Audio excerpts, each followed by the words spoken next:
Sports Dev Series. Welcome to another session. Today, we're going to be analyzing the EPL and essentially the worship of the EPL around the world. When you look at it, according to EY Financial Times, the EPL accounts for 3.2 billion viewership people that watch the EPL on a yearly basis, according to a study conducted, I think it was 2019 to 2020, which is interesting because when you think about it, what are we, 6, 7 billion people around the world, but then we have 3.2 billion of those people actually tuning in to watch a product from the British Isles.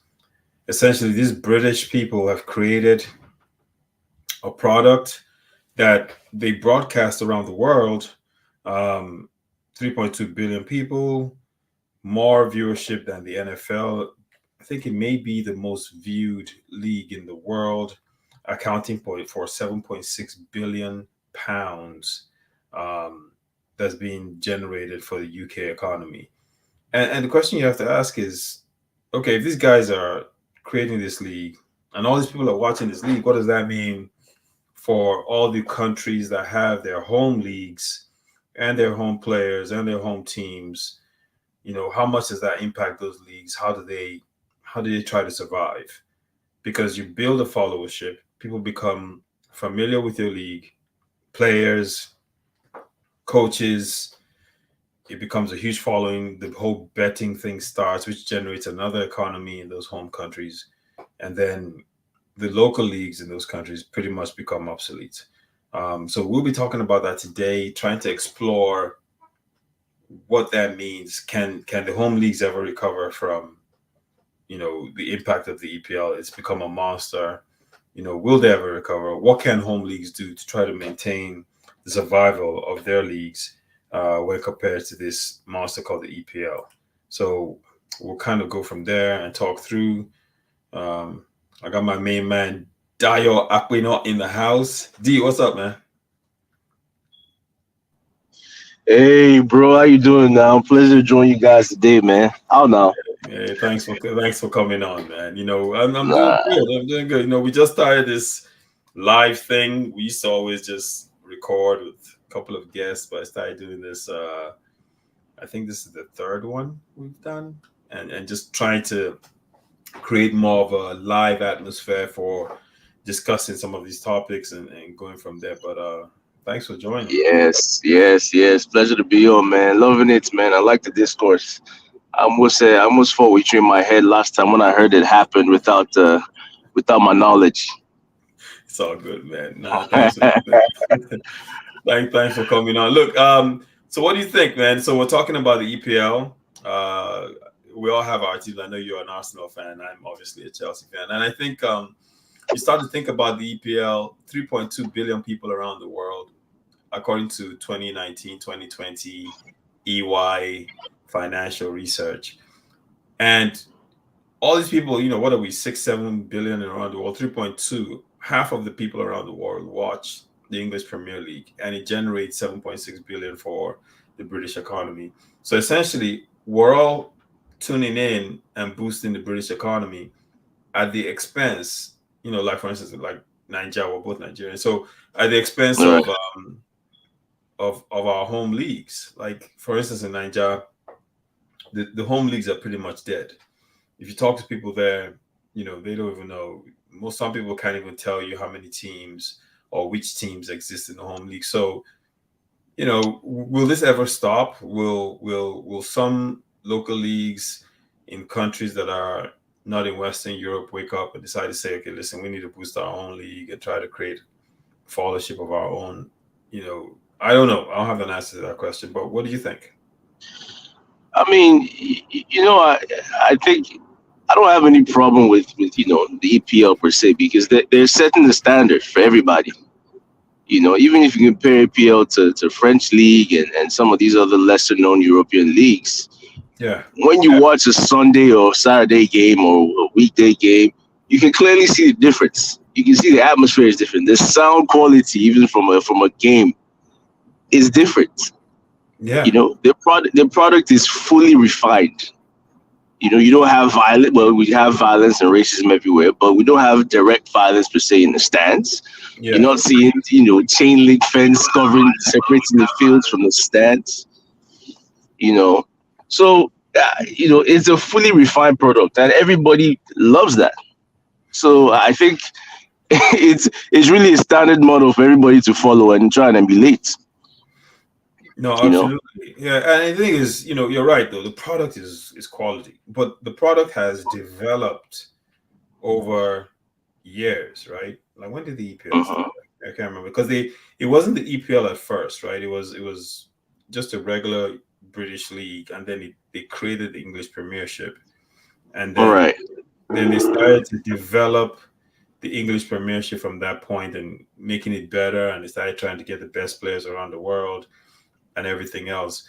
But the thing is, product top class. I'm looking forward to watching the games tomorrow, right? But All the right. question is, you know, all these other leagues around the world, and if you look at like Nigeria, for instance, what can these guys do, or can they do anything, to build the followership? Because the EPL, let's be honest, it wasn't the EPL. They built this.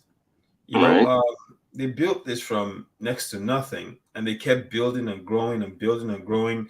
And the broadcast revenues, the money they were getting from the very first time they started till today, has grown in leaps and bounds. And yeah, I understand they're in Europe, and that's where the best football is played around the world, and all these different things. And their teams compete in Champions League, but still, right? You know.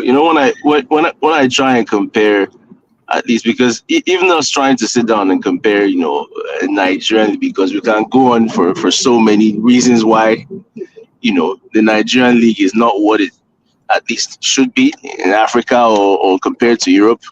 If we start with UK and EPL as a model, and we compare it to other leagues, right? Why they're doing better. For instance, the competition. On any given day, my team Arsenal can play any other team in the league and lose, Yeah. right? The competition is a lot higher, Hmm. right? On any given year, obviously, Man City has done it well in the last, 5, 10 years, but any team can win the league. Leicester did, right? No, So from that yeah. standpoint, the competition is huge. The revenue sharing, I think, is a lot better. I don't know the exact specifics, but I believe the revenue sharing is better than say a La Liga, TV rights revenue sharing, Yeah, and the thing right? is, yeah, no, you're right, and it's better than La Liga. It's better than Bundesliga. It's better than Italian league. And some of these leagues, to be honest with you, some of them had more recognition at one point. There was a time where the Italian league was Right, super, you right, know, compared to the English league. Like the times when AC Milan and all those teams were big. Even the Spanish league, I mean, Real Madrid is still big, and so is Barca, but they have a different system. They don't operate like the EPL, where there's this huge revenue share. Where like Real Madrid, for instance, their team they could go to Asia and go sell jerseys on their own, right. and they'll keep all their money, right? So for I mean, the Brits have done a good job in creating this product, but the thing is, even you look at the countries that have a lot of money and pouring money into leagues like Saudi Arabia, Mm, but they can achieve this status, you know, and given they don't have the same caliber of players, or they don't try to, but every now and then you see them bring in guys, but they bring in guys that are borderline retired, like what happened with Cristiano Ronaldo recently, um, right. to try to boost people that watch their league. So, But question for you: do you think the fact that it's broadcasted in English plays a factor into it? I think so. But then most of the people that watch these leagues, English isn't their primary language. You look Right, at like because soccer, football is universal. yeah, yeah. You look at like Asia. like China Right. or or India. I mean, that's where you have the largest populations. And you see diehard fans. Like I'll give you an example. In December, I was in the UK. I went to a Chelsea game, and while I was there, I saw a lot of people, that were visiting from Asia at Stamford Bridge. Right. So, and you start to look at it and you're like, okay, these guys have really been able to create a league, make the quality, like you said, very good. So a lot of people are tuning in. They go on preseason tours to different countries, so they build up fans, and those stadiums are packed. So when Mm-hmm. you have Liverpool or Manchester United go on preseason tour in China and they play a Chinese team, the stadium is packed. Or when you have Chelsea and AC Milan play in Michigan at the Wolverine Stadium, it's filled to the rafters. But Feel then, yeah, but an EPL team, I'm sorry, an MLS team can't generate that level of crowd, right? So, right. so the question is, are these leagues, and let's say we're not even talking about Nigeria, let's say we're talking about the MLS, for instance, can these leagues wake up and figure out a way to really boost their followership where, everyone in their countries are watching the EPL? You know what I mean? Mm-hmm. Mm-hmm.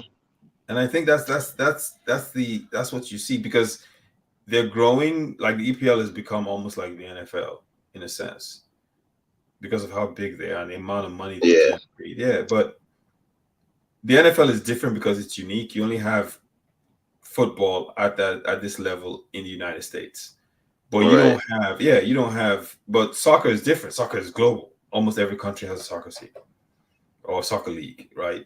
Right. Um, but I don't know what it is. Like even in countries like Brazil, where you have arguably much better youth players in Brazil than in England. We can all agree to that, right?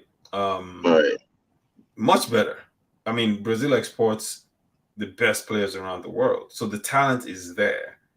Most of them feel like they have to go abroad because there's bigger money there. But I think that also has something to do with the fact that Brazil hasn't developed its league to a point where some of their best players say, "Nah, I'm staying in Brazil because they're paying me 50,000 or 100,000 pounds a Access. week." Yeah. Right. Right. So You, you, go ahead. you know the funny thing is that for each league, right, the issue might be different, right? So as you're talking about the Brazilian league, right? I remember I was watching one video somewhere where a lot of the games in Brazil, you can't go there with your family. It's only guys outing type setup because it's gonna get violent or it's prone to be violent, right? So a game that's being televised on TV is only gonna garner so much attention from families in general because it's violent. Number two, it's only gonna garner so much support from sponsorship because of the same reason. And I think that violence part feeds into a lot of what is hampering those leagues back. Case in point, the Brazilian league, and I think Italian league too, to a certain extent. No, that's a good point. Because so yes, so the environment for the games, they're not conducive enough to attract everyone. They probably don't make it fun enough too. You're right though, because I've seen some of those Sudamericana games where Boca Juniors plays, I don't know, Flamengo, Brazil, and all of a sudden you see like people throwing bottles and it just gets crazy. Um, Yeah, I mean it's yeah, passionate, but I mean how conducive is that to take your whole family and spend $250, buying food from the stands and all those? No, you rather just sit down and watch the game, yeah. No, you're right you though. know. You're So I right. think that feeds a lot into how those leagues operates. I mean, I don't know every aspect of it, but I can imagine that would be a big part of it, No, you're absolutely right? right. It's a good point. I was watching the highlights from the Napoli game in Italy, in Serie A today. Osimhen scored again. That guy's a savage. Um, but I was watching it and I was just thinking, okay, the game was good. the quality of football was good.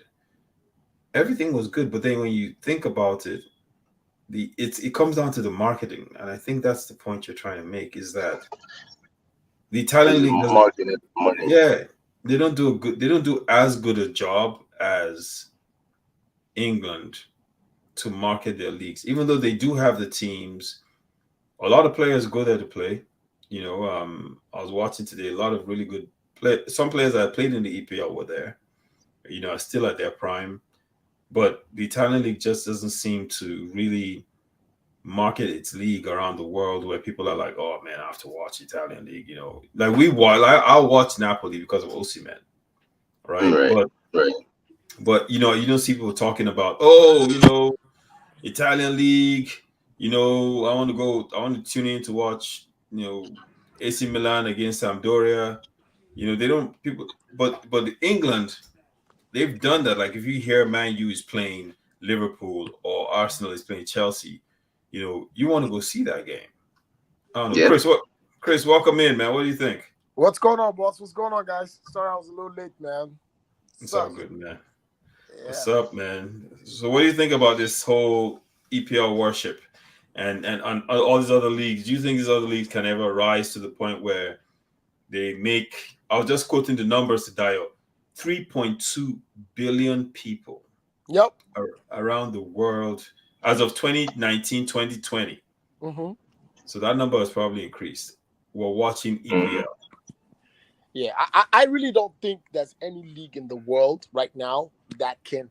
If we just look at TV rights, for instance, um, EPL, it's you can't compare it at all, bro. They're always gonna be the biggest league. The amount of people who watch Serie A, La Liga, the Bundesliga, uh, it doesn't compare Mm-hmm. to the people who watch like the EPL and stuff. So Yeah. on that level, you can just see that it's always gonna be like that. You know what I mean? The EPL is always gonna be bigger. But Yeah. but but the funny thing though is it is not necessarily the best quality football in the league Mm, because because if it was the case, you can argue that almost every other year you would have an English team winning Champions League, but that's absolutely, not the case, absolutely, right? absolutely. So it's not I necessarily the another best thing I think football. another thing I feel like the English Premier League, they have found a way to market the league worldwide better than any other league. You know, the biggest fan bases are in England. So from what you're saying, Dio, it makes sense because the team that has the most Champions League are in Spain. The Right. teams that have, if you want to break it down in that way, it's we can go deeper into it, but I think from your standpoint, you're right. England should be coming up at least every other year winning the Champions League. Every other year, Yeah, right? every other year, not every year, but every other year. Yeah, but it's interesting. They compete though. Like if you look at the last 3 or 4 Champions Leagues, right? Mm-hmm. And you look at the teams that get to the semifinal of Champions League consistently, there's usually always an EPL team in there, right? Only three, City, only Right. only 2 or 3 teams. Well, only 2 or 3 teams though. yeah, yeah. I mean, but you have how many teams? You have what, 4 teams that qualify, Uh-huh. right? So out of the Hmm. four, 3 of them make it to the semifinal, quarterfinals, Quarterfinal. semifinals. Uh-huh. Yeah, yeah. So they get to those big situations, those big dances. Yes, you may have, I think last year, what did we have? We definitely had Real. We Right. had, you know, we had City. I'm not sure what the other teams are, but you had PSG usually. But when you look at it, it's like the teams get more money. Like if you look at Europa League, like English teams get more money. To Dyer's point, but they don't necessarily show the best football or even beat teams that you think that ordinarily that they should beat because of the marketing. You're like, oh, um, you know, Tottenham is definitely going to beat, I don't know, Ajax in this Europa. But then they get in the game and Ajax beats them. You know what I mean? Right. So Right. you look at it and you're like, okay, they may not actually be the best teams in terms of skill and talent, but because of the marketing, like you were saying, Chris, they've grown so big and they're doing so well that everyone just automatically like, oh man, they've created fan bases. I'll give you an example. Like you watch EPL games and you're like, oh, Washington DC Gunners. You know what I mean? You see stuff like that. Yeah. Like you see, Yeah. you see like LA Blues. Yeah. Yeah, they've established fan bases around the world. In China, like Chelsea goes on preseason in China, stadium is packed. People are wearing Chelsea jerseys. Yeah. You know? The thing to your point, Mama, if you think back to 12, 15 years ago, right? Mm-hmm. I think that was probably around the time where a lot of these summer league competitions between the big European teams started, Yeah. right? And you think of, okay, back then we have started off and had a series of games and attendance was good off the bat. But now, ever since that's been going on, every year it seems to get more and more attention from non-EPL fans. Correct. And I think that has played a big factor in EPL's outreach. Because the top four teams now in EPL, I don't think they only come to the US. They some of them go to China, some of them go to different parts around the world to just play friendlies. Yeah. And that plays a huge impact. Yeah. Yeah. And it's crazy. It's crazy because, I'm looking at some stats right now, and they said, according to Sports Business Journal, NBC Sports said that in 2021 and 2022, which is just last year, the viewership for EPL went up by 21%. Wow. You know what I'm saying? So it's like these teams are getting so big and so powerful globally. And even in Europe, like you really don't even see anyone that's really challenging their dominance in terms of marketing and how big they're getting. And because the bigger they get, the TV rights are just going to go up. Go up. Yep. Yeah, NBC Right. is going to pay more to. I know, like over here in Toronto, Fubu TV, which is kind of like It's an big. online. Yes. Yeah, they pay big money. They have the rights to show it over here, and it just keeps growing. And you're like, okay, they've obviously done a really good job running their league and marketing their league and getting people to watch. But you just have it. You're wondering, like, what are these other leagues doing? Like, how come La Liga isn't trying to push or boost its league as much? And it's getting to a point where the top La Liga players, the top Portuguese players, the top Italian players, all these guys want to go to the EPL to go play. Mm-hmm. I mean, what do you guys think about that? How they attract talent and how they've been able to build this stuff. And what can these other leagues do? Yeah, go ahead. I think the more teams like Everton, Newcastle, Wolves, all these kind of mid-table EPL teams, the more they're able to recruit and buy players in the market from all over the world. Yeah. Bigger those teams get, the bigger the EPL becomes. Yeah. Correct. It's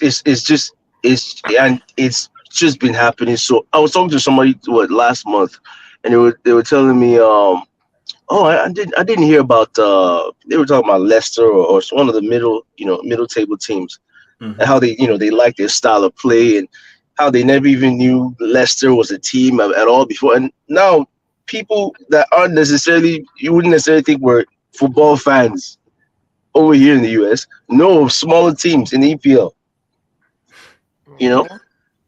How many teams can we mention in German league outside of Bayern, Dortmund, a couple other teams? Can we even mention 10 off the top? Yep. Yeah, You're right. You're right. And the thing is, like, I'm looking at it. The EPL started in the 90s. Some of these teams have existed for a long time, right? Back to the 1800s, but the league, the league we know today that started today started in 1991. And then they started introducing teams. I think there are 22 teams in 1992, and then they just kept building from there.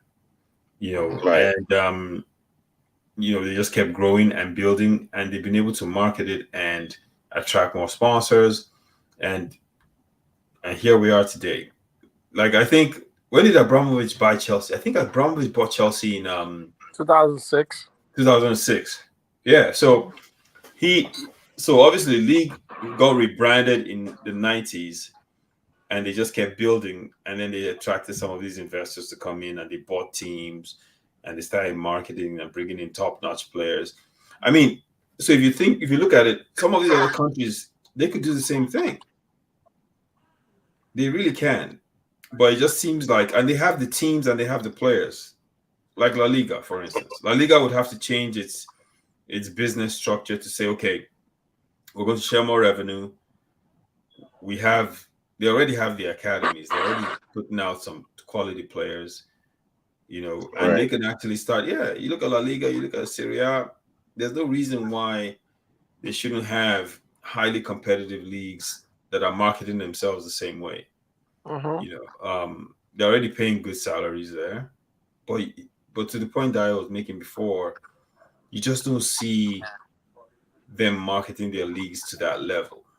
Right. Um, some of these countries, they're, they're not that much smaller than England. Let's be honest.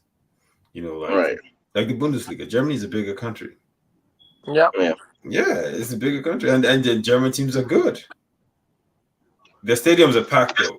If you ever watch a Bundesliga game, they have high attendance. Like, stadiums are packed. They Right. have a lot of fans that come through Bundesliga. I would even go to say, I could double check this, but I would go to say Bundesliga actually may have higher attendance than EPL, Oh, um, really? as, Right. as a whole. Yeah. Um, Go ahead, Dara. Sorry. Right. But for German league, I mean, the last 20 years, how many seasons has Bayern won the Bundesliga? Consistently, almost every season. almost every Almost almost every every season. season. You know, Yeah. so and I don't even know what the revenue sharing is for the German league, but I think that might I would guess that Bayern eats a huge portion of the cake. Yeah. No. Yeah. I don't know. I don't For know. that. Yeah, it's a good point. I don't know what the rev share is and how their business is set up, but yeah, yeah. Bundesliga beat EPL in top attendance in Europe. So they have more people that come to their games. When you watch, I don't know if you guys ever get a chance to watch a Bundesliga game. Every now and then I'll go watch Dortmund because I kind of like their setup and how they bring in good young players. And you notice that their stadiums are super packed. I don't know if you guys saw the Champions League game this past week. Chris, I'm sure you saw the game, right? Against Yeah. Yeah. Chelsea. Yeah. Yeah. It's The like the 1-0 loss. I mean, yeah, 1-0 loss. It's, Chris, you see how he rubbed that in 1-0 loss. But but like, okay, so I'm looking at it right now. It says the German top flights average 44,500 fans per game, which is 6,000 more than the English top flight. You know, in terms of average, 6,000 more per game. And Dortmund, by the way, they have the highest attendance in Europe. They have 79,000 fans that attend their games. The second team wow. is Yeah, the second team is Bayern Munich. They have 75,000.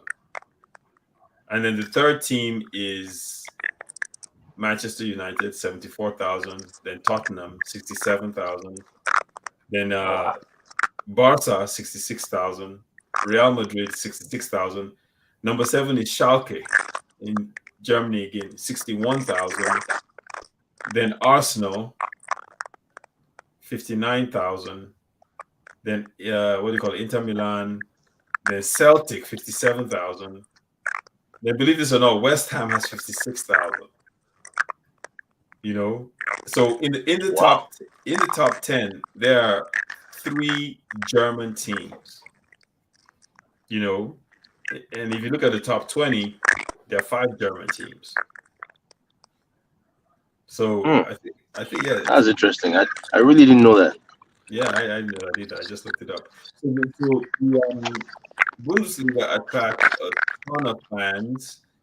I think they market their leagues, but to the point, I think that you already said this that it's not if you watch a Bundesliga game that's being broadcast by a German station, it's in German, right? Unless you find like maybe an ESPN game or something where it's in English. Right, You know what I mean? So right. it's interesting in that sense because they do a good job. They have the attendance, they have the viewership, they have the people, but still, EPL just gets it, man. And you go ahead. I think the international appeal too. Yeah, Well, the international this thing of being able to watch a game in English is, it helps. But even when you at this point when you watch EPL, you go online or you go on one of the apps, almost every other country has coverage of an EPL game over the weekend in their own language. yeah, they do. You know, They do. And another point is the money, right? The money they pay in the EPL. Some German teams don't pay that kind of money for players. So, I think the so money is a byproduct of the success, right? As opposed to being the other way around, mhm.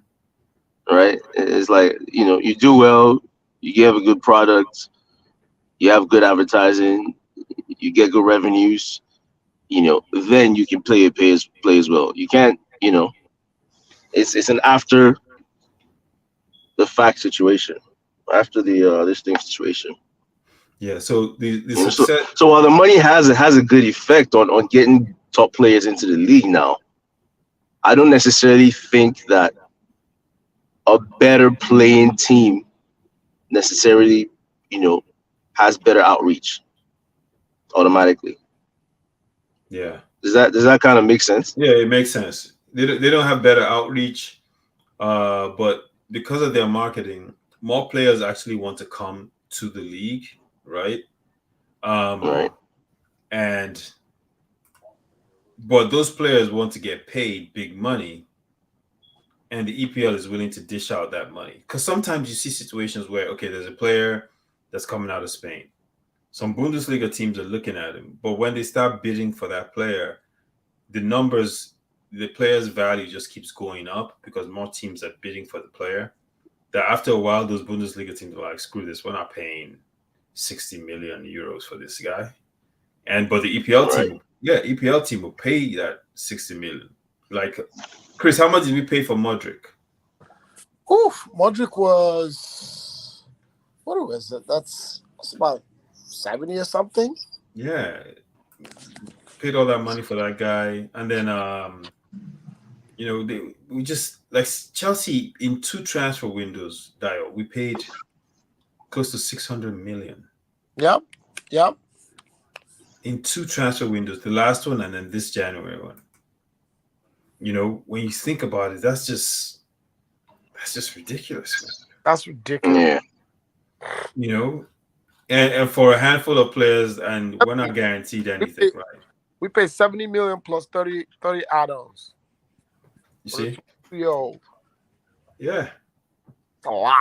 it's a lot, man. For a 23-year-old, right? 22. He's 22. The youth, 22. you Hmm. know? I mean, the guy's Yeah, good. that The guy's good, but I don't know if he's I that don't good. know if he's that. I don't know if he's that Yeah, good. yeah, He's that's what I'm good, but saying. Yeah. he's not I will compare him to someone like Saka, but he's the only difference what he has better than Saka to me is the speed. But as far as what he brings to the team and what Saka is up there, bro. a soccer You, player. you, you know, I don't even know if he's necessary. He might be fast. I haven't heard his No, actual, he's one speed. of the fastest in the league right now, Daryl. He's fast. Really? Yes, he's Okay, fast. okay. But the thing is, the first game for Chelsea, I watched him play a little bit, and his energy level, apart from his speed, his energy level during the game is immense, crazy. It's crazy, and I haven't seen him play, much prior to joining Chelsea. But I also wonder how long can he keep that up in EPL Mm. across the amount of games in the EPL, playing at that level of energy. Yeah. Is this sustainable? That remains to be seen, right? Um, Bro, Yeah, yeah, that remains to be seen. but that right now, he's actually the fastest player in the EPL. It's just really.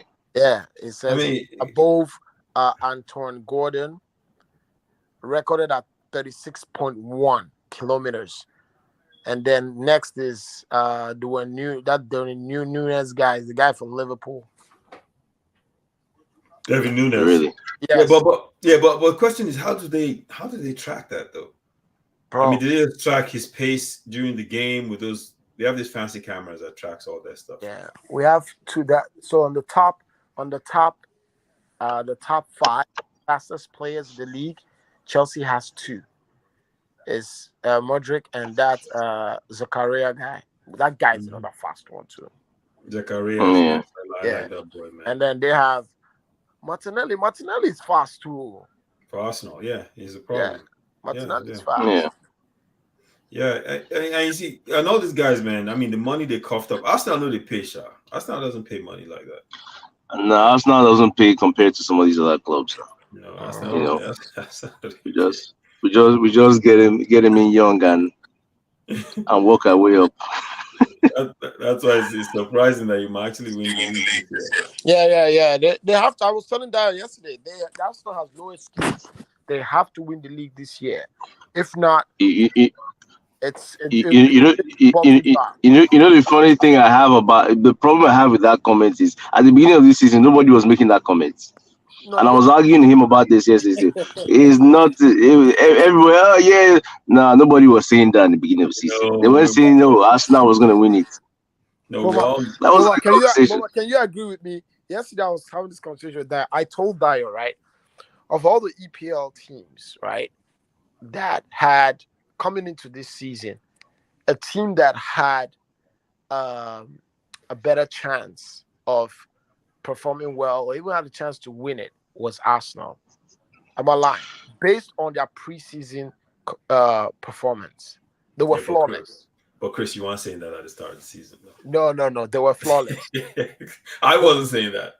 Even when they started winning, I said, "No, be Arsenal. Give them time. They'll soon lose Yeah, to." yeah, Thank you. Thank they were you. That's what flawless. At that's least what you I are said. acknowledging it right now because Yeah, he yeah. wasn't saying it too. I Now with thought hindsight he of wasn't half a saying it. season passed us by, like, Listen, oh yeah, Arsenal should be. Nah, we're cautious, man. We're optimistic, but we're cautious. I But probably wasn't saying it, but from the beginning of the season, they did well.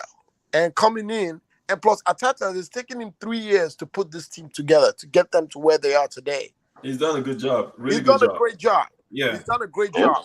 But all that job, he has to, with all the work he has put in, he has to deliver this trophy this season. If not, Arsenal might be looking at They a long they time. they have a clear lead though. I mean, they have a Yes. clear lead ahead of them. I mean, I don't think they didn't win their last two games, right?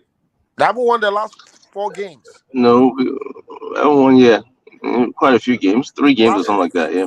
they Did they draw they lost, they drew two, lost two. Yeah. did they lose to City in the last game? Yeah. Yeah, Yeah. we So did. maybe it But they has still got a started. game at hand though. Yeah. We're tied for points and we still have a game in hand. But we, Yeah, we, we, we can talk about the city games. I have my own opinions about it. I've told Chris about it too. But What happened? I felt we didn't. Tell us No, about I felt we didn't lose. Man City didn't beat us. We lost the game. You understand the difference? We played ourselves into that loss.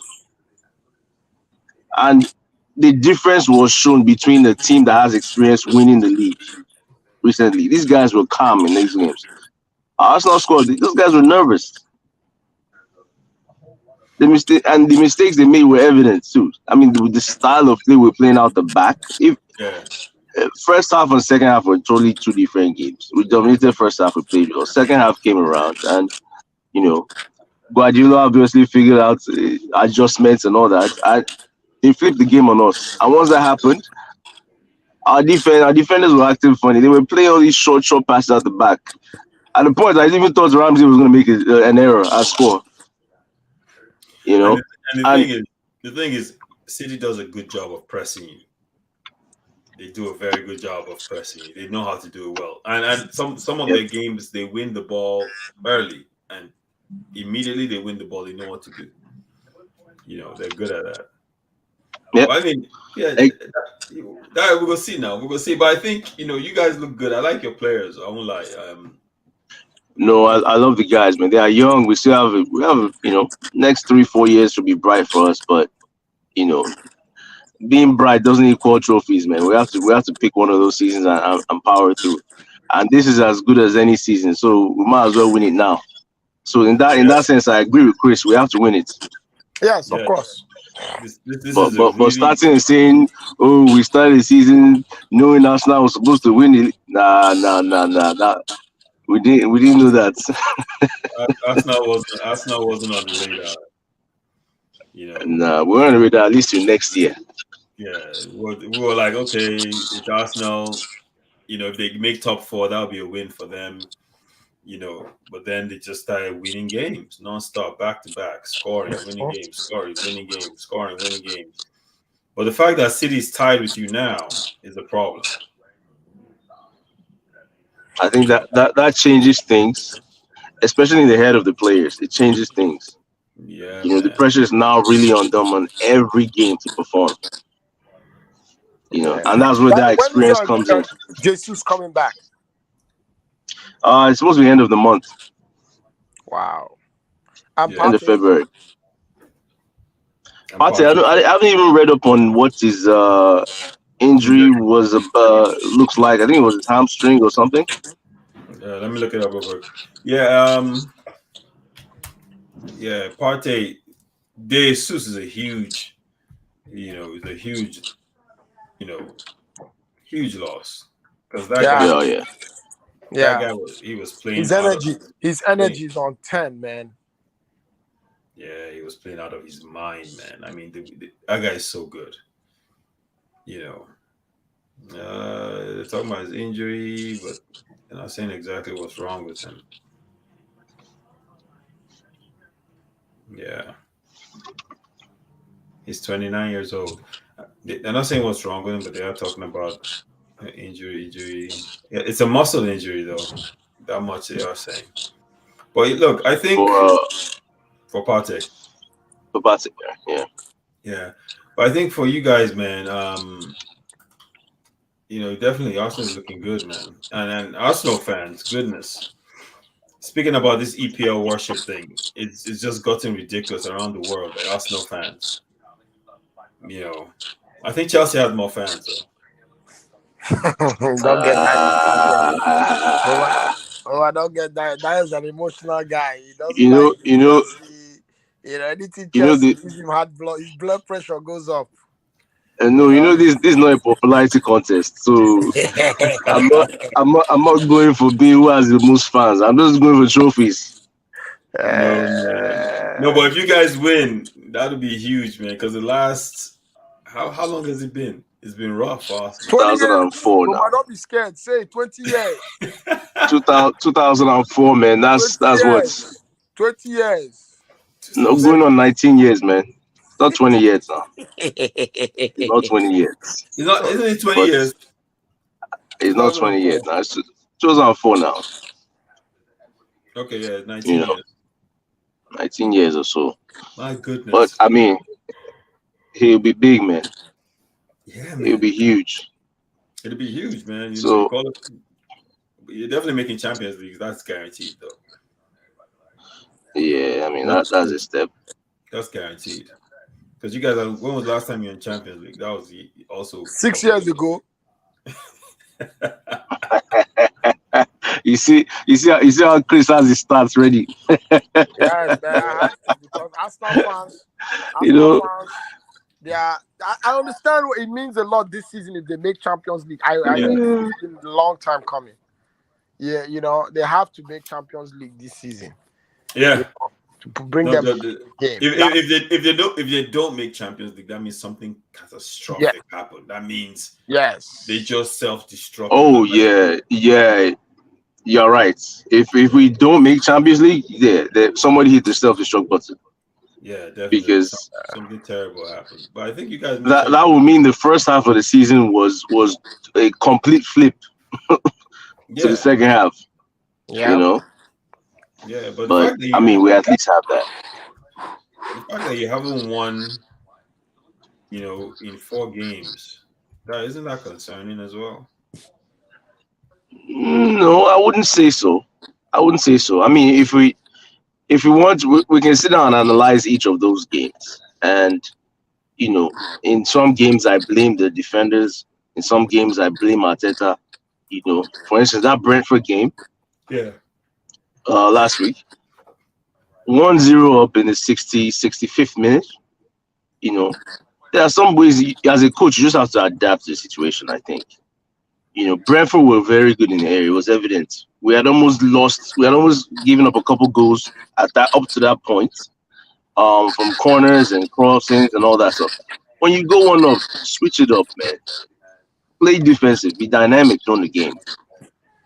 And I Yeah, feel like he didn't make that change I see. So you guys play Villa yeah. tomorrow. That's a big game. That's a big tomorrow. game That's a tomorrow. big game too.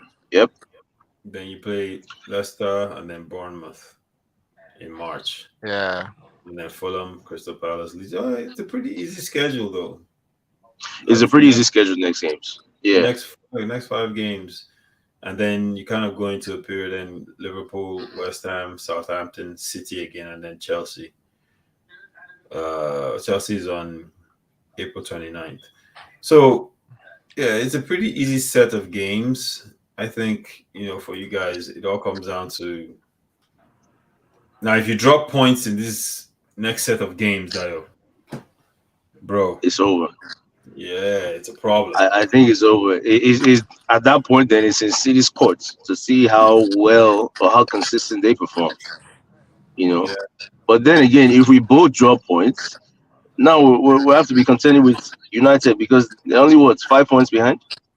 yeah. City knows how to stay on top. You know what I mean? Right, Like they don't panic too much. They do what they do well, and they go out and they do very well. They don't panic when some teams when you're at the top of the league, there's a lot of pressure, man. A lot of pressure, and those they you can end up losing to a team you have no business losing to just because of the pressure to win every game. yeah, yeah, Yeah, and if your yeah. players aren't But mature enough, one thing with City is they always make adjustments. They always tweak at halftime. You yeah, know how many times during this Pep, season Pep, alone they've been down yeah. You're right. Pep at like is a 2-0 master. at halftime. He's Yeah, a master in that. he's a master at that. Yes, 2-0 at halftime, 1-0, and they win the game in the second yeah, half. yeah. I Guardiola, agree. listen, Guardiola is a hell of a coach, man. A hell of a Hell of coach. a coach. Hell of a coach, man. I mean, when you watch him, you're like, and he demands. You could tell, like he demands certain things from his players. Demands it. This is how you're going to play. This is what you're going to do, and they do it Right. very well. And then he keeps it simple. When I went to watch the Chelsea game live, it was against City, and I swear to you, bro, that De Bruyne, that guy, man. I swear to you, look, because he doesn't waste a lot of energy on the game during the game. Doesn't run too much, but when they get the ball, he immediately starts to make some crazy runs. And Bernardo Silva knows where he has to be. They get him the ball, and then Haaland immediately starts to make certain type of run once De Bruyne gets the ball. Right. Like they play, it's like clockwork. I was watching them I the way mean, they were. Yeah, it was amazing. They did the same thing in the game against Arsenal now. I think two of the goals were, a bad pass by defenders, but once they got that ball, the But turnover was so fast. man, Yeah, but they're good at what they do, and they're used to being on top, so they don't panic too much. I want you guys to win. To be honest with you, I'm not even gonna lie to you. I think No, I want Arsenal to win, man. Let their fans be happy for once. It's been yeah, a long time coming. You yeah, know. but that's City Pro. If you could win the next 5 games, which are games you should win, Leicester, Aston Villa, but in EPL, there's no such thing as an easy game. At all. Yeah, which goes back to the point for why this so worship is going to go on for a long time is the parity in the league, the level of competition is high, and it's been this way for a long time. You know, there are teams. You might be doing well. I remember back in the day, Chelsea used to hate to go to Burnley. Yeah. And Yeah, Stoke. and And here. Stoke. Yeah. Yeah, we go to those places, and like So clockwork, something goes wrong, and we lose the game. I'll mhm. never forget, man. You end up going to Stoke. You're playing. Next thing, boom, corner kick. They're up 1-0. Next thing you're trying to equalize. Next thing, boom, one of your players gets a red card. You know. Next Yeah. thing, yeah, the yeah, game ends. It's 3-1. Stoke beats us.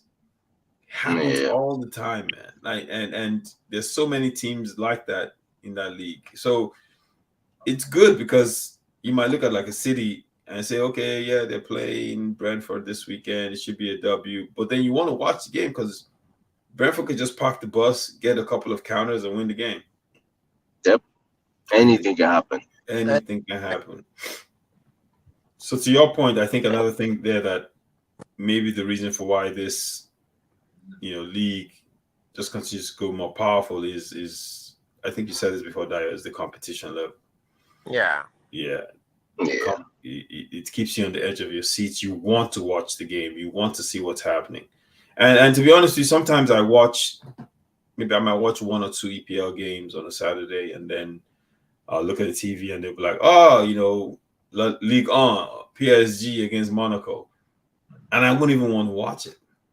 I don't know if that happens to you guys, right? And I'm just like, oh, PSG, Monaco, I don't want to watch it. You know what I'm saying? Yeah. It. I don't even know how to explain it, right? Because even there are days where I just want to watch football, right? And there might not necessarily be an EPL game on at that time, and there's a French league game or La Exactly. Liga game on, Yeah, but the quality of not necessarily the football, but just the quality of the viewing the game on TV is totally different. Hmm. Aside from just the fact that it's not English or it's French or whichever, just maybe just the way it's recorded, the camera angles, the sound quality, the sounds of the fans, the whole package is different. it is. It is. I mean, do you notice that too? Yeah, it is. It is. It's very Totally different.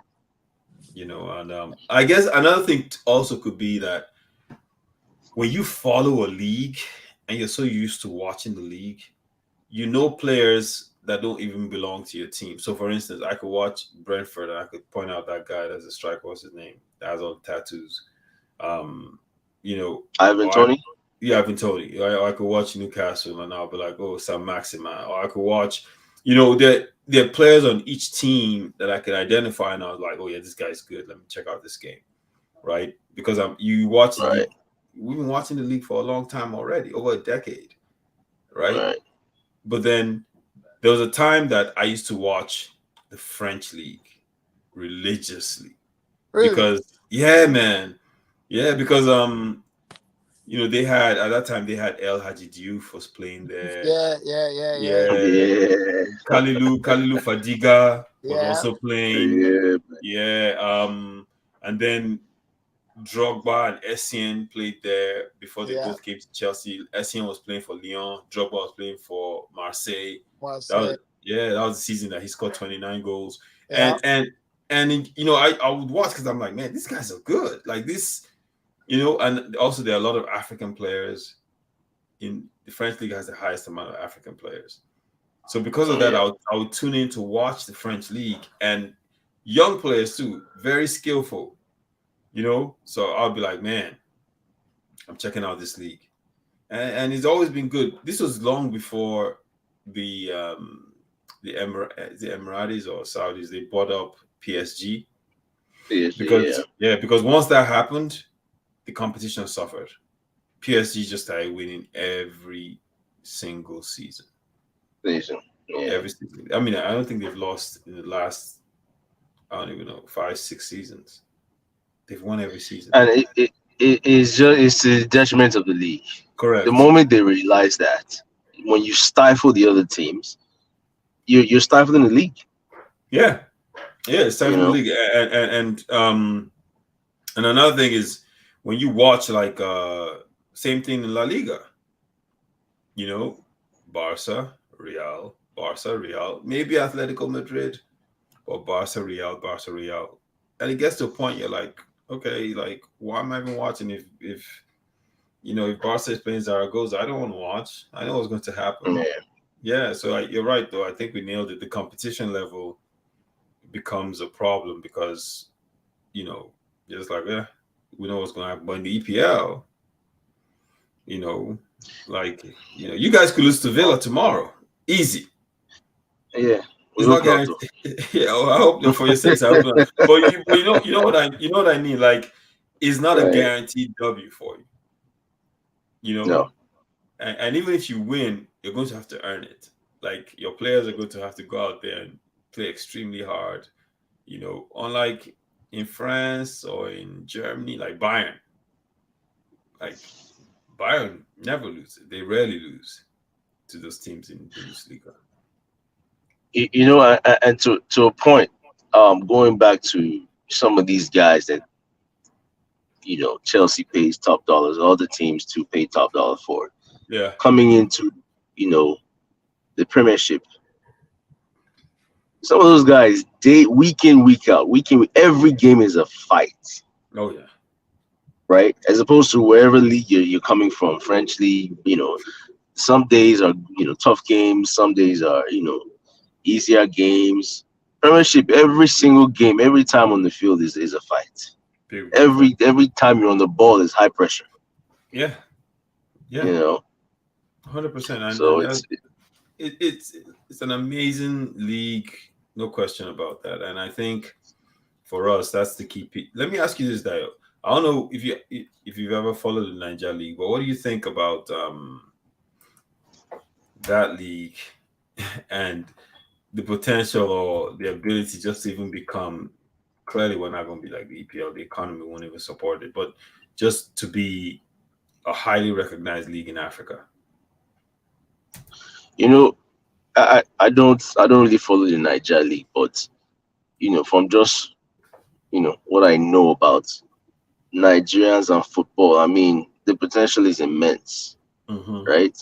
Yeah. I- if we sort of take the music industry, right, as an example, Yeah. if you look at where it's 20 years ago, 15 years ago, compared to now, where we turn on the radio at any point in time, Afrobeats is gonna come on, Davido is gonna pop up. It's crazy. Dio, Why can't that same thing happen to the Nigerian Football League? bingo, you just nailed it, man. I think you just nailed it. That is the key, Why? right? So it's been done in music, it's been done in movies, Right, right? Yes, Nollywood is not Hollywood, which is the biggest platform for movies in the world. It's not Hollywood, right, but in Africa, Nollywood is number one, right. right? And if you go to a lot of countries around the world, there are people that watch Nigerian movies religiously. And what have they done? They've created an industry, they've packaged it to a certain degree, and they've put it out there. The whole Afrobeat thing is just ridiculous now. And they did the same thing. Dude, you remember back in the day where it was just like Olu Maintain, Yauze, Limited, Two yeah, Face, you fit. Yeah, you remember Olu Maintain, right? yeah, Yauze, yeah, yeah. Now, of course, yeah, now they will yeah. come and perform at whatever concert you could put together for them, or Niger reunion, or one of these Yeah, kind of yeah. venues. There was no Wizkid, there was no Burna, there was no, you know, Davido. No one, none of those guys were. They were not even a thought. It was Olu Right. Maintain, it was Two Face, it was, I forgot what's that guy's name that made Congo. So, I forgot. Nice, Nice, nice. and P those squared, all P these guys. Squared, yeah, those guys set the foundation, right, for Right. what we're seeing today. Like I talk to people and they're like, "Oh yeah, Afrobeat, Afrobeat, Afrobeat." Even people here in Toronto, and I'm like, "Oh yeah, I remember, yeah, yeah, yeah." I said, "Do you know Two Face, or do you know?" They're like, "Nah, nah, they don't know Nah, any of those people." You know what I mean? They know yeah, Wizkid, they know Burna. They're like, I'm just like, man, look. So it grew from that point, and I remember when it really started to take off. You know, the quality of what is there today, you know, yeah. compared to, I listened to, what's his name, Omale. I like that kid. Mhm. I listen to his music, but the quality of what it is today compared to what it was is night and day. It's Yeah. huge. Thames just got a Grammy, right? Right? Right. Yeah. So to your point, man, the tools are there, the platform is there, the ability to create something The of a kind, talent is there. Yeah. everything, everything. The weather is perfect. You can create a product. You can create games that we might be here when we might want to sit down and watch because the quality of football is just high class. And the biggest thing, the outreach is Yeah, possible. it is Nigerians are everywhere around the world, all around the world. right? So All so around the think world. about how Afrobeats took off, right? Yeah, We're all over the place. These guys, some of these artists, if they're big enough, they come and tour here, and they tour the US, they do, a little back in the days, that is, right? yeah, But everybody knows every Nigerian here and there everywhere. So if you think about that same application to football, if we actually created a product of a league in yeah. Nigeria that actually entertained not only Nigerians in Nigeria, but actually Nigerians outside the diaspora watching it, think about how big that can be. Exactly. And if you had a subscription service Oh to watch, man, and it was like, even if the subscription service was like $3, per month, right, or $5. Let's just say $5 per month, right, and you really start to push it, and you really start to advertise the league in those cities around the world that have huge Nigerian populations. So I'm talking about the Londons, I'm talking about the Houstons, I'm talking about the right, Atlantas, you see what I'm saying? yeah, And those places around the world, dude, by default, you have some of these Afrobeat stars come in, talk about the Nigerian league. You see what I'm saying? Maybe yep, even create an intro to the league using Wizkid or Burner. Yeah, you pay him, but guess what? That'll be the ad. It'll go crazy on social media.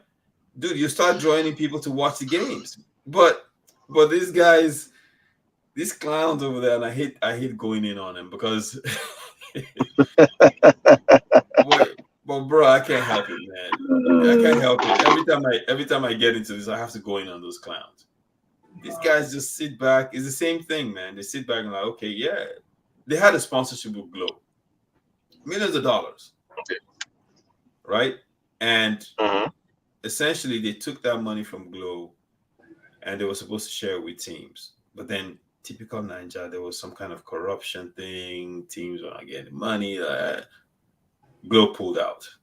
Glow said, "Man, screw you guys, I'm out." oh, Yeah, they had a deal with Super Sport. They sold broadcasting rights to Super Sport at one time. At one time, you would watch Super Sport and you watch Nigerian Premier League games. That was the time when Aimba went and won CAF Championship. right. Yeah. But guess what? They messed that up too. Super Sport pulled out, said, I can't deal with these guys, man. you know, you know what I mean? Uh, Typical You Ninja know, man. Everyone has their hand out. Like, hey, is our lack of governance, man, self-governance. yeah, man. That's what's killing the league overall. But I think that applies to Nigeria too as a whole itself. But Oh yeah. I mean, you would just hope to some extent that for the love of the sport, we can do some things better to promote that league because the talent, man, the talent in Nigeria is immense. Yes, and let me give you an example. I was in Ninj in November last year, right? I was in Lagos and Abuja, and just driving around, I would see all these posters everywhere about some church revival, Ah, right? Church revival, church revival, church revival, Holy Ghost fire, Holy Ghost fire, that's Nigeria and for you. yeah. So, and guess what? When you drive by those revivals, it's bananas. I'm talking about It's crowd, packed. It's packed, packed. packed, Yeah. people screaming, music blaring, and guess what? All those people are paying. Yep. The pastors are living it Uh, up. living it up. Those people are not there for free. They're gonna pay. Yeah. Yeah. Yeah. So I said to my friend, I'm like, bro, why don't we just take a book or take a page out of these pastors' books and use their Yeah. yeah, the guy I know he works with NFF. I said, why don't we just take a page out of their books and use the same blueprint to have our teams attract people to their games, create a party environment? You're gonna have packed stadiums. Yeah. Because, bro, those pastors, those churches I'm talking about, Dio, thousands of people. Some pastors actually use stadiums. You know Tafawa Balewa Square in Yeah. Lagos? Yeah. Yeah, they said Yeah. Yeah. revival fills that place up. Nigerians, Imagine if man, all those revival. people bring one thousand naira. Can you imagine? Chris, I don't want to get away from sport, but think about this, right? You know how people are like, oh, our community, we don't have there's no water, or our roads are bad, or we need to, we don't have power. If you have a revival and everyone brings 1,000 naira together based on the kind of revivals or so, they'll fix a lot of community problems. Yes. Of course, of They'll, course. They'll build stadiums. They'll they'll build just sports yeah, facilities. they'll They'll fix do a whole bunch of things. Schools. anything. Schools, yes. Yes. Hospitals. Anything they want to fix, they'll get it done. Yeah. But what you see is just nah, man, I have money, but then you go to revival and give 5,000 naira. give me 5,000. You know what I mean? Nigeria people, I beg, don't hate me for this. So I'm not criticizing your churches, but I kind of am. But You I kind mean, of are. yeah, I am. It's just madness. Because when I was there, I was just like, this is madness. And you see the posters everywhere, dude. That you could drive through a certain place, you see like 20 different posters for 20 different pastors. Mm-hmm. Just so it's huge. Yeah, man. But go ahead, bro. No, it's just a typical Lagos and no, not even Lagos, Nigerian problem, right? We spend too much time praying on our knees rather than doing work to actually improve on our situation. Yeah.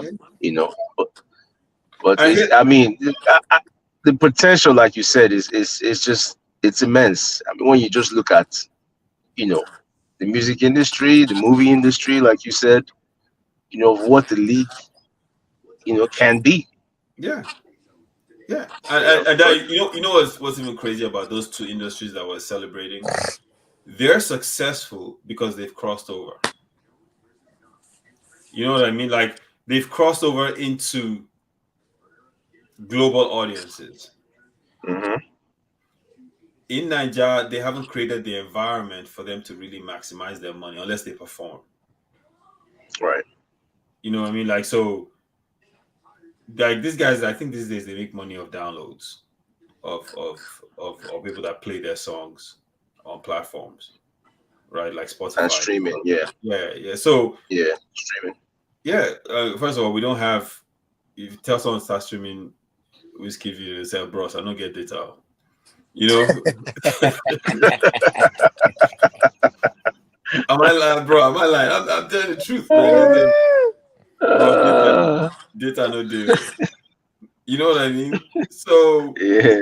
we're killing the ability to even earn money because we're not trying to develop that space. I mean, ordinarily you can have you should have an underground artist in Nigeria who no one knows, who's a musician, but he's making a lot of money because people like his music, and you've created that environment for that kid to make money. And the same thing is with football, because football in all these different cities around the country, they have teams. If you're able to create an environment where people could go in there, watch the game, have a good time, you're able to help alleviate some of the wahala they have in their lives because they'll just go watch a game. You know what I mean? But now, like you said, a lot of people can't go to games. They don't want to go. You know, if they go, thugs might harass them for cash. Those my harassing guys. Yeah. You know the funny thing is when I mean if we want to kind of put a practical application to the feasibility of a team actually operating in Nigeria as a team in a league, right? And you look at some of the most basic things you would need to operate a team: transportation, right? Hmm. Moving the whole team from Lagos to Enugu or from Lagos to Ibadan on the roads. That's the problem. That's a problem. That's the problem. Yeah. That's a That's, problem, that's the problem. right? If And if it was me, bro, what I would do in that Nigeria league, I would let teams in the same region play each other for the most part in the league, and then every now and then, so you would have divisions, kind of like how you have right, NFL, where you have different divisions, and you play in your division for the most part, and then because to your point, transportation is an issue. right. Yeah, so I it's mean, having a good field, well function, maintained field. That I think that's probably the smallest thing. You know, paying yeah, the players not as big a problem as you would think, yeah, but transportation, setting up a league that is not, you know, riddled with corruption. yeah, man. That's a huge. Yeah, man. It's a big problem. I used to think at one point that what they need to do is just get rid of the current Niger League and then create a new league, new Premier League, kind of how EPL got rebranded, right? Mhm. Create a total, and I think they tried that at one point. They did, and it was successful in Niger terms for maybe like 2 years, and then the guy who was heading it left, and then some clowns just came in, and that's when they lost all those sponsorships. Because they had Glow, they had Guinness, they had a couple of sponsors. Then they had the Super Sport broadcasting deal. Super Mhm. Sport broadcasting their games live across Africa. Um, so it was looking promising at one point. Right. Yeah, and then all of a sudden, sponsors pulled out. Super Sport was like, "Nah, I can't deal with you guys." They cut the deal. You know, Mhm. um, so you ask yourself, is like, what's going on? Yeah, I mean, the sponsors I think are really the key to jump starting it. Hmm. But like you say, in the long term, those teams have to be able to at least reasonably support themselves, right? Yeah, yeah, Not necessarily flourish, but at least find a way to gate revenues, boost gate revenues, food sales at the games, at least generate some kind of income to sustain a team outside of just sponsorship, 100%. right? Yeah. Because I imagine, a team, not every team is going to have a sponsor like Glow and Guinness and all Hmm. that, but Yeah, at least they should have some sort of business model to sustain and compete to a yeah, certain level, yeah, yeah. you know. Part of the problem is they don't work. Those teams, a lot of them are owned by the state governments. So if you look at like Heartland of Owerri, you know, um, they're owned by the Imo State government. So they essentially use it for political favors. which Oh, which I think is kind of weird because here in the yeah. US here, well, even in Europe, it's never like that. No. You know, even the U.S. Right. national team, Seth, it's like an organization that runs them. Has nothing to do with the governments. It's just what do you call it here? It's like a non-profit organization that runs them. You know what I mean? Yeah. So how they use it's so weird in Africa and all these other countries. Yeah, But no, and you know what? It's not all across Africa. It's primarily Nigeria. I'll give you an example. TP Mazembe of Congo. yeah, It's privately owned. The guy owns like a big, I think it's a mining company or something. Privately owned. They get paid good money, and they're always in CAF Champions League competing. wow, South African teams, the right, South African League. A lot of those Oh, yeah. guys, privately owned.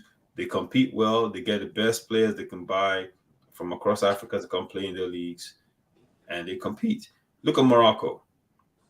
A lot of players that play for the Moroccan team play in Morocco in the World Cup. yeah, yeah, Yeah. So That's true. they've created a league that works. Same thing with Egypt. I think last AFCON when we played Egypt, you look at their roster, guys starting on the field. A lot of them played for Al Ali, Zamalek. You know, they don't leave Egypt. So Yeah. it's that sort of thing when you look at our league. It's like, okay, like what are we doing here? You know, if they could scrap the current system and get some of these Nigeria people that are billionaires to own teams, I'm telling you. the league will change. Yep. It'll change.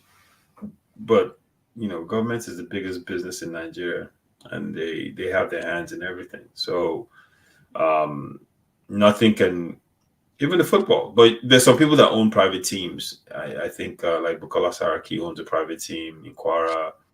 MFM, the church, owns a right. team in Lagos. Really? Yeah, man. Really? Yeah. I wonder where they got the money from. But they own a team in Lagos. Ifeanyi Uba. But okay, Yeah, Ifeanyi Uba owns his own team. There are a few. There are a few They individuals need to that go and beg the rest of the big men. I know Dangote wanted to buy Arsenal at one point in time. He needs to start in Nigeria first. there you go. Like yes, I agree with you. and You know? honestly, even if you were to get not the entire league, but let's say you got 5 teams, 5, 6 teams, or even 7 teams that were owned private individuals funding it, and they were rich, powerful Nigerian. Those guys would hold the league accountable. Yeah. Yeah, because Yeah. if you're let's say you're Dangote for a second, and you own a team, and then you find out that the league is scheming off money that your team should get, or you're Dangote, so you can easily lobby for that league to get their act right, and they will. You know, Yeah. especially if it's companies like sponsoring the Super Eagles, and you go to the federation and say, "Hey, either these guys get their deal right, or I'll pull my sponsorship." They'll fix it. Yeah. Yeah, they'll fix it, man. But just you know, I definitely think it's probably the only viable plan to have all these big men come in and own teams. yeah, And that's a lot of them have uh a lot of them have companies anyway that they own. So Dangote can put Dangote Cement, and Tedola can put what was it, Forte Oil, and all these other companies that they own. yeah. And that, to your point, that's what it was back in the day.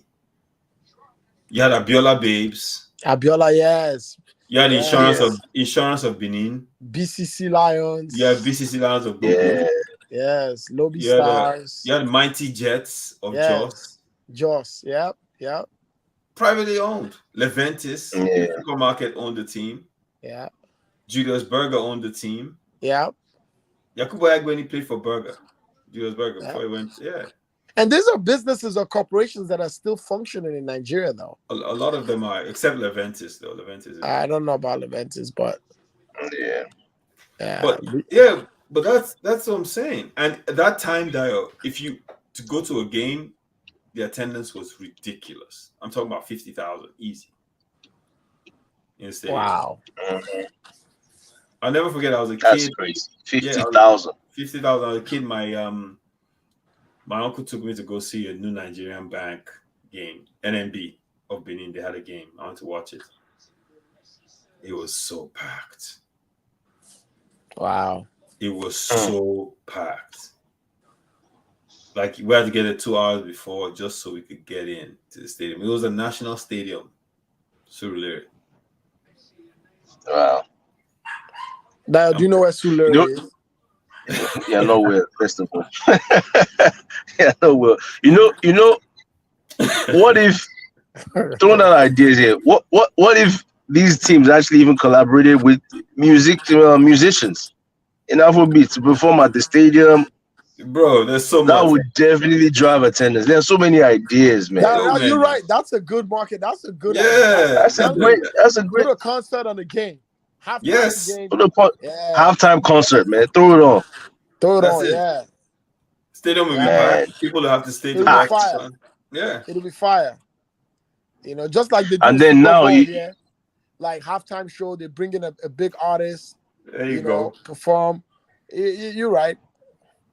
So people we don't, you they know, don't, and they don't think like that. yeah. I mean, No, you're just now but you're fusing the Afrobeats culture into football, which is yeah, but Chris, the madness when they worry these people, we say they will talk say, "Oh, my brother, go and sit down there." Which kind of concert? So this money when state government they give me, you don't make a carry, you don't make a carry this money go give one useless whiskey. Come out here. Out of this 100 million, make I carry 30 million, go give whiskey. Yeah. when I can share this money. You Yeah. know, oh man, that is the fundamental problem when you think about it. Like, because the state government, if they own a team, they give the team a budget and they give them cash. yeah. So that guy has the guy that runs that team has no incentive to go work. Why should he? Why should he go work for anyone when he's sitting down at home and they're cutting him a check? Got easy money. Easy money. Then you now come from America and tell him to go and work. Chris to come from America and say, "Hey, I have some ideas for you to go and work for your money." Yeah. He'll tell his personal assistant, "Oh, but no, bring that guy come here again." Short-sightedness, man. Bro. It's I'm telling you, man, this is and that's the reason why. Listen, I know players, bro, they say, man, this team won't sign me, but the guy they saying go collect my sign-on bonus. I will take them. I'm like, but you have to do what you have that kind of situation, it's a gamble. You know why I say it's a gamble? I've been following this Victor Osimhen's story. You know, he has some issue with his own family, or his sister's husband. But I don't know if you're following that story. No, what's happened? Bro, this guy, Osimhen, if you go and look at his history, his sister's husband, his older sister's husband is his manager. So Osimhen had a manager before, and the guy, his brother-in-law convinced him to fire him. He fired his manager. Now his brother-in-law had connections with clubs in Europe and all this stuff. But when Osimhen was grinding in Nigeria, he had a manager he was working with. Long story short, he fired his manager and his brother-in-law took over. Now the guys they're going to court for some kind of crazy amount. They say he owes him 500 million. It's just a crazy mess, man. Wait, the brother-in-law is saying that Osimhen. Yes, Osimhen owes him money. He gave Osimhen all the connections to go to Europe and all this stuff. The reason I'm saying this story is just because of what you just brought up. In Nigeria, they use it as a gamble. You got to take that chance. Do you sacrifice somebody giving you the opportunity just to take that sign-on bonus, and you showcasing your talent on the worldwide stage where you can get picked? You know what I mean? So you got to think about it. How much is the sign-on bonus in Nigeria versus if I play my heart out, if I shine, If I perform Correct. well, some Correct. team in Europe will just call me, and that changes my whole family life. Yes, sir. That's the same thing Osimhen did. Yeah. And look, Osimhen went to Europe through under 17 though. yeah, I'm Remember talking about before then. before under 17. I'm talking, the manager he had before then. Okay. Yeah. Now it's him and his brother-in-law that's duking it out, man. It's a sad story, but Can you imagine? Igbo people are money, man. It never ends well. But Osimhen no be Igbo boy. So No, bro, his brother-in-law is Igbo. Okay. His brother-in-law is Igbo. so this whole time is you're stereotyping. You're stereotyping Igbo. That's not. So his brother-in-law has been his manager all this while. All this, I'm gonna send you guys the this thing. The guy, the Daddy Phrase was just interviewing his sister, his family, all of them. It's a crazy story, It's a crazy story. If the guy is asking for 500 million, that means the guy don't hammer already to begin with. Bro, that's nothing now. Somebody Osimhen was paying each member of the family. They say, every month around 10,000 euros every month. That's nothing now. Was giving them. He bought houses for all of them in Lagos. He bought houses for all his sisters and their husbands in Lagos. That's nothing now. And you know what's crazy about the timing of this lawsuit? He's about to blow. Yep. Right now, Osimhen is one of the hottest things in Europe. He's about to blow right now. If Osimhen, when he finishes this season, is going to be the highest goal scorer in Serie A. Yep. So the dollars are going to be called for him. Now EPL is the next destination, and from what we Man U probably get him, and they're going to pay over 60 million pounds. I promise you, to get him. And the way the business works, the agent fee associated with that 60 million might be between 5 to 10%. So, this guy taking him to court, and then if this guy is taking him to court, that means this guy can't do that deal. Yeah, that means somebody else is going to have to do that deal and get the money. Damn, they're gonna get the money, man. Whoever Osimhen says, like if Osimhen says, okay, you know what, this Italian guy, man, I like you, can't do the deal. He just made that guy a multi-millionaire, just like that, man. So maybe this guy is vexed because he doesn't want the guy to represent him anymore. Who knows, man? This situation. Who knows what the original cause of the whole lawsuit and argument was?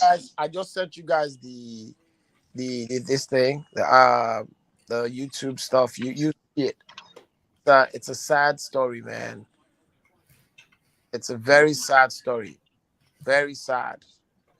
This is the time the guy is supposed to be enjoying his family, enjoying his money with his family, and then somebody's coming there to just disrupt the whole shit, man. Yeah, man. But you know what? If I ever talk to any of these guys, I want to get their story. Any of these guys playing in Europe, whether it's a Henacho or any of these guys, can you imagine the number of people that will be calling them from Niger for money? Old coaches, think about it. Former teammates, everything, bro. Boma, let me tell you. Last night you just change your number. Nobody will find your number, man. Bro, let me tell you a story. When I lived in Nigeria, right? I don't know if you guys know a player called Peter Ogaba. I know Peter Ogaba. You know a player called Lemi Issa, a goalkeeper? I can't remember him. Okay. These guys, they played for Nigeria back in 93, 94. They were the ones that they represented Nigeria in I think it was Japan or one of those World Cups or something like that. This Peter Ogawa guy, he based in Belgium. He was making so much money in Europe. Him and his family, bro, it's just family saga, man. Back to what you were saying, the way they call them for money is like the little money you make, it's like it's like the whole family is depending on you, you know, and you as the guy who is the breadwinner, you feel obligated to take care of everybody, but you really can't do that. You know, Right. you can only do so much for people to help them out, but when they start relying on you and you can, the day you say you can't do it, it's over. It's done. It's a Yeah. done deal. It's a big It's done. problem. So Yeah, you're right. Go ahead, so Mike. so it's this Osimhen's family thing, man. It's sad, but man, that's why sometimes you got to be careful what you wish for. You know what I mean? Yeah, You my got. man, Michael Cole joined the call. Hey, I what's up, remain, Mike? Welcome back. I remain loyal Hey, Mike. all day. So let me tell you guys something. I came in here specifically for one thing, and I know Boma already knows what it is. I came to hail my complete combo of Kavicha, Varaskelia, and Victor Osimhen. And the fact that you guys are already talking about this duo here, it warms my heart because there's nothing else I want to talk. Premier League, Premier League. Give me 11 Victor Osimhen's and 11 Varaskelias, and I win every league in the world. I'm telling you. Osimhen is on fire. Osimhen is on fire. He's killing it. He's killing it. I watched the game today, man. I was so impressed. That goal today. Yeah. That goal today. I mean, Marcus Rashford scored something similar in Europa League just yesterday against Barcelona, actually. But the Victor Osimhen's goal, it just encapsulates everything. In fact, if you look at both goals today, I don't know if you guys happen to watch the match and or see the highlights. I saw the highlights. Yeah. Kvaratskhelia goal, Yeah, I haven't seen it. Kvaratskhelia-esque. It captures the essence of that guy. You know, the highlights didn't do justice to how he dominated that first 20 minutes of the match. The first 20 minutes, Kvaratskhelia was just unplayable. And they had one play on the right back. You could see the fear in his eyes. There was one time that he sat the right back down. He sat him down. He got the ball, stopped it, faked a move. The right back reacted, pulled the ball back. The right back came, passed him. The right back was on his knees. That kid is good. That kid is good, man. That kid is a I know we want to talk about our boy Osimhen, and of course, anyone that follows me at all knows that's my current favorite player. But let me be honest with you, the best player in Italy right now is that 22-year-old man. That boy is special. He's special. And I'm so sad that we're going to break them up. I keep saying this. It's my new clarion call. Don't break that duo up, man. Give football fans something to enjoy because I haven't. What do you suggest should happen then? Well, here's the truth of the matter. There's nothing we can do. We know it's going to happen because money talks. money talk. But what I suggest should happen is that they should. I would like to see them stay together in Italy, maybe at least 1 or 2 more seasons. It's not realistic from a career arc perspective. Osimhen needs to get to the Premier League. I don't know what you guys have talked about so far in terms of the appeal of the Premier League, but that's the top league in the world. His physical, after he's starting to mature into that physical specimen that can now play in the Premier League and be a star there. So every year that he wastes outside of the Premier League is one, earning power being removed from him. So you can't deny him that. And I'm pretty sure you guys are talking about his family issues, how they're trying to collect money from him. And the other thing is that the best need to be with the best. Haaland, if you look at the trajectory of Haaland, it's kind of similar to Victor Osimhen in the way that Haaland started out in the Austrian league, tore it up in Champions League while he was there, went to Borussia Dortmund in Germany to develop some more. Wow. Tore it up there. And then where there's nowhere else to go but up. So you have to go to test yourself against the very best in the world and not waste away. So I didn't even know he started in the Austrian league. Right. So obviously started in Norway first before going to the Austrian league, wow. The same with Osimhen. You see that he started, although you can discount the Germany part, but he started in the Belgian league, kind of similar to the Austrian league in a sense. Tore it up for that one season, then went to France for one season where he completely tore it up again, and COVID cut that short. And then transferred over to Italy, where he's actually the thing I like about Osimhen is the development. I'm seeing two things. One, the gragra is starting to reduce. You understand? The aimless running around he's becoming more of a calculated movement player. His touch still needs to get better. It's getting better. But if you see today's goal, you know one thing is for sure. He's becoming a man. Strong. You see, like the two defenders where they had him inside and he just said, get away from me. And it was a thing of beauty to watch, man. It was a thing of beauty to watch. And it reminded me of this one goal that Yakini scored way back in the early 90s against Burkina Faso from a corner that I didn't even understand how he was able to keep that ball straight and pass the angle into the near side of the goal. I don't have anything else to say, man. I'm just on a high. No, Osimhen is in form. You know, when a player is in form where almost anything they do, they score. That's where he's like this game. Right. He could have had a hat trick. There were two other goals.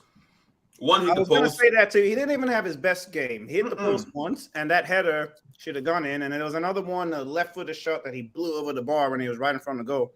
Yeah. And wanted to, but But I'm saying, like, where do you think he should go? Like, if an EPL team, you think Man U? I think Man U or Arsenal. Those are the two teams that are ready made for him right now. No, he can't go to Arsenal because Arsenal won't pay. remove sympathy. If no, Arsenal, it's not sympathy. It's not sympathy. Arsenal don't pay top dollar. Well, yeah, it's not all about money. It's not all about money. It's about trajectory of your career too. Right. That's important. Well, Arsenal is about money, Dio. But they're not asking me who should pay. They're asking me where we think he should go. Okay. The way we think he should go from a perspective of football, the two teams that I think, Man United, he's ready made to take them to a championship to contend for the title immediately. Once he comes in, they're a title contender. That's the final piece that they need. But what happens to Rashford? Rashford is not a striker now. Rashford plays on the wing. Rashford plays the wings. Yeah, who's the striker now? Who's Man U striker now? They don't really have an out and out. That's why Rashford is kind of sort of playing. It's Martial, everybody knows. Yeah, Martial's in and out. Right.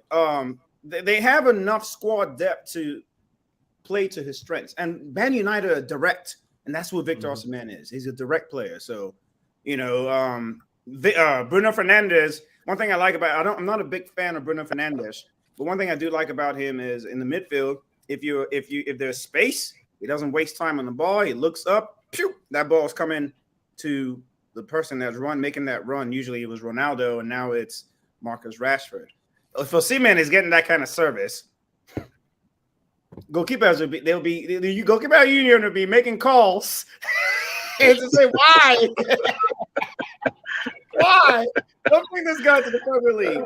I also think Arsenal, and I like Arsenal because I think that's the piece that they're missing is that spearhead and the way they play, because they play a ball possession style with Saka, and they have the pieces are there in the midfield in terms of Odegaard, Saka, maybe even Martinelli to feed just the way they play, man. He'll be scoring tap-ins like Haaland is scoring for Man City if he plays for Arsenal. No, it'll be interesting to watch. I think also the EPL being what it is, Osimhen is very marketable because of that mask he has, which is interesting, right? Like his face got smashed in and he wears a mask and it just makes him stand out. You know what I mean? So I think it'd be interesting, man. He's having a hell of a season. I mean, unreal. And if he goes to the EPL and United gets him, it's going to be a problem.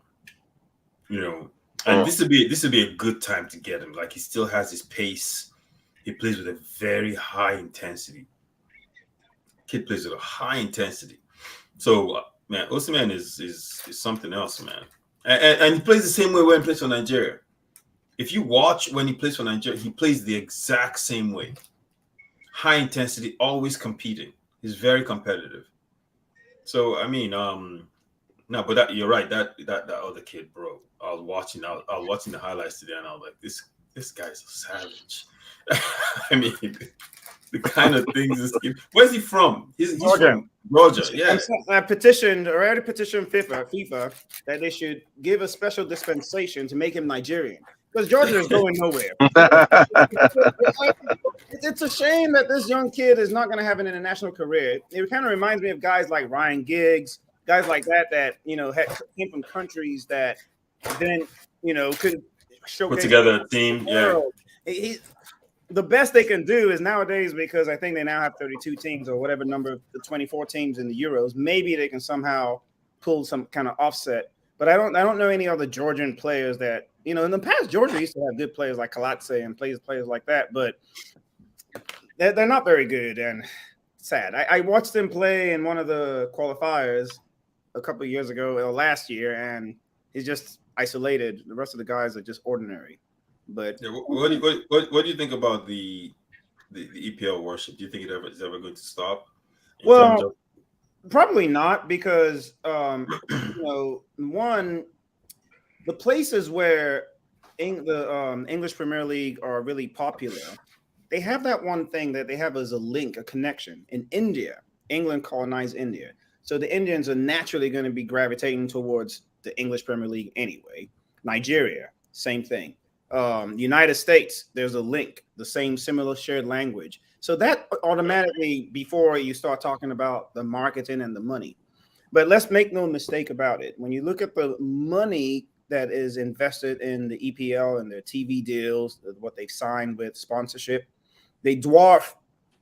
If you combine the other leagues, they don't even match up to what the EPL has. And money talks, and BS walks, right? So that's not going to change. I mean, if you take a country like Nigeria, our own country, for example, the EPL has come to the EPL worship has come to the detriment of our local league, where now people don't want to watch it because it's top quality, and with money means the best players are going to go there. So it's not like it's an EPL worship and it's not warranted. It is warranted. The very best. We just talked about Victor Osimhen.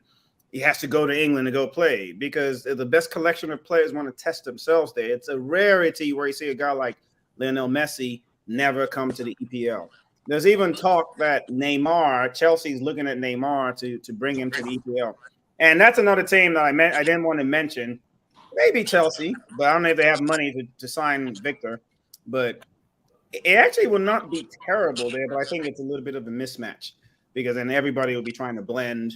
I think he needs to go to a team that's already established and he's the final piece for that team. And, but no matter where he goes, he's going to shine. But going back to the question at hand, for the foreseeable future, I don't see that changing. And you look at like the Spanish league, the president of the Spanish league, La Liga, his name is Tebas. I forget his first name. Javier Tebas.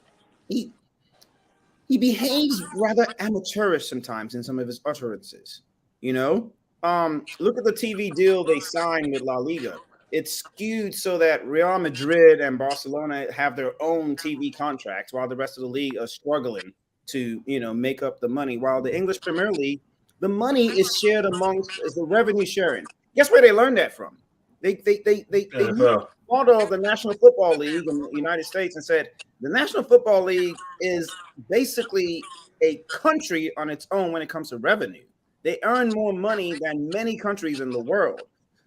And nothing stops the NFL. It doesn't matter whether it's controversy from racism, from violence, domestic violence by the players, arrests, or this brain injuries that they have with the CTE. None of that really slows down the pace of the NFL. They say, what is it that they're doing? Let's copy this model. Things. And that's what they did. So, again, in conclusion, money talks, BS walks. I don't see, as long as the money is the way it is, it's always going to be skewed towards the English Premier League. And the markets that they've gotten the foothold in, it's hard to usurp them from those markets. So, yeah, man. No, it's a valid point, man. Yeah, we were hashing this out, and everything you said, we agree with 100%. Yeah, man, bro. We'd love to definitely have you earlier, man. You're you're a walking encyclopedia for the Serie A now. And I see that. Hey, Mike. Next time we see you, please better have a Victor Osimhen jersey or something. Yeah, where's the Napoli jersey? See, I already have one. I didn't want to. You gotta come correct. You gotta come correct. Let me slow it down. I don't want it to be Napoli worship. I know we're talking about EPL today, so let me hold back on Serie A. You're on that train. You're on that train, man. I know. I feel like I need to go catch up, man. Oh man. Oh, man. Listen, Mike. Michael, what you said back to what was 2 weeks ago, you brought up some stuff and you were like, we gotta watch this Osimhen guy. the way he's going to break some records. Yeah, I truly believe in Serie A. Yeah, I truly before believe. he leaves. Do you think he gets African Player of the Year this year? Thank you. I wanted to actually bring that up. I think he has a chance, right? But I think that there's some things that work against him. Number one is that Nigeria didn't make it to the World Cup. Right now, I think the person who has the upper hand is Hakimi for Morocco. I think Hakimi for Morocco is probably the leading person just because of how Morocco did PSG where they are. But I'll tell you where the equalizer is going to come. It's in the Champions League. Because I think at this point, the Scudetto is Napoli's. I think everyone can admit that that race is already over with. He's going to probably win top scorer in the Scudetto, which is an achievement. He'll be the first African player to do that. But then the other part of it too is that he's going to score some. He already has 4 goals against Sao Tome and Principe. I don't want to. Okay, but the qualifiers are coming up.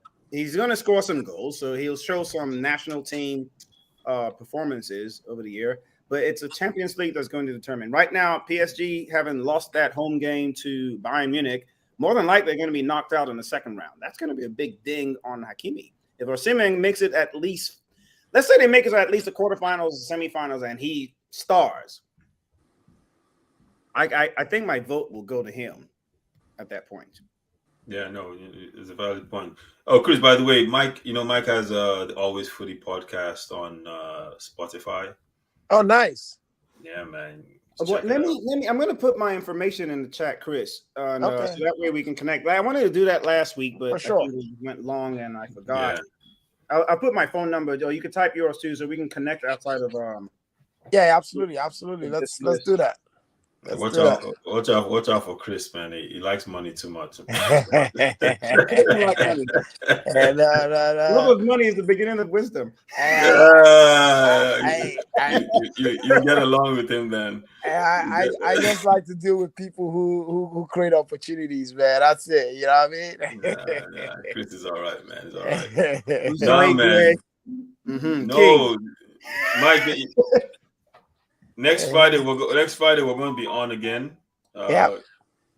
Anyone? Did you get it, Chris? Yes, I got it. Ping me back if you can, so that way we can connect. Okay, got it. It's sending you mine right now. Okay. Yeah, we'll be on again next Friday. Different topic. Guys, definitely. Where that go? That don't want car. Yeah. Be like saying, "Madam, don't tell us." I think it would make you hang that phone up. It's Friday night, man. I know. Nah, but thanks to Dyer for coming on, man. That's our man. Chris and Dyer live in Orlando, Florida. Okay. Yes. They're the kings of Orlando, man. Mike, what city are you in? If I may ask. I'm in San Jose, California. Oh, you in San Jose? Oh, nice, man. Okay. I come out to my job is in Emeryville, the Bay Area. Really? Oh, that's just down the road. Yeah. I come out to Emeryville all the time, man.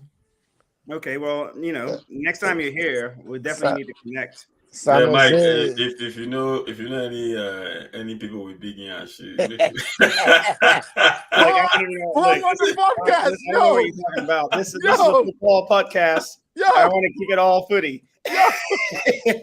That's not my purview. Let's talk outside. It's okay. I got a wife and 2 beautiful kids, man. Try to focus, man. You know what I mean? Man, I'm just putting my man. I got. Oh man, guy. Mike, don't listen to Boma, man. Don't listen. No, but if you go out to Cali, especially if you're there, make sure you check Mike out, man. Yeah, for sure. San Jose, okay. That Bay Area. That's cool. Definitely. Well, guys, let me help out, man. I gotta talk to the ladies, and we'll be in touch. All right. Next week. Man. Take it easy. Thank you, guys. Yeah, cheers. Sports Dev.